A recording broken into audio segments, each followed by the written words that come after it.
This is a 33 Ford Phaeton we just brought back from Boston. Some pretty famous builders, Dave and Lisa Samard. They own a company called East Coast Customs. We have cars built all over the United States, but this is a real gem. There's only 1,453 of these cars made.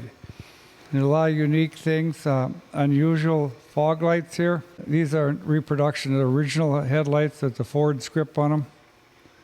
And even the crank, it says Ford on the crank.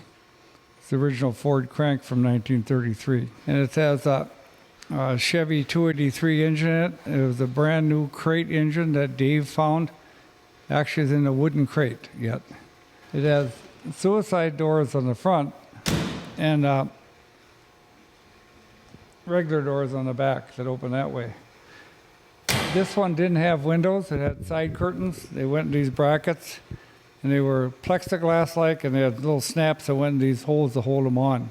But we've modified it a little bit. The top has been chopped 1.5 inches, and we tilted the windshield back 1 inch. The top has been chopped because it lowers the profile of the car, makes it look longer and lower. And then by tilting the windshield back 1 inch, it gives it a little bit of an aerodynamic look. And it has a 37 Ford steering wheel that's shrunk down, and the outer ring is made out of red, clear, translucent plastic. Called a banjo steering wheel, and I like them. So almost every one of the 33 Fords has a 37 Ford banjo steering wheel, but they're shrunk down about 2 inches from the stock size because they were too very, very big because they didn't have power steering in the old days. Interior is red leather. It has all late model running gear underneath it. In the third brake lights, there's little LED lights in here in the window frame that light up red, very bright red for the third brake.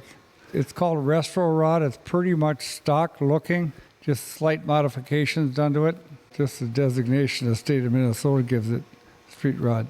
It's a collector plate, but because it's not stock. If a car is totally standard, not been modified, the state issues you a Pioneer plate. Now, if you look at this other car up here on the hoist, this actually has a 33 Minnesota plate on it, and I had that assigned as a personalized plate for this car. It was a fancier car in its day. I think they were about $500 or $600 new, and it's just done perfect. You couldn't find a finer car. We had people that have seen it since we got here think it's the finest 33 in our collection.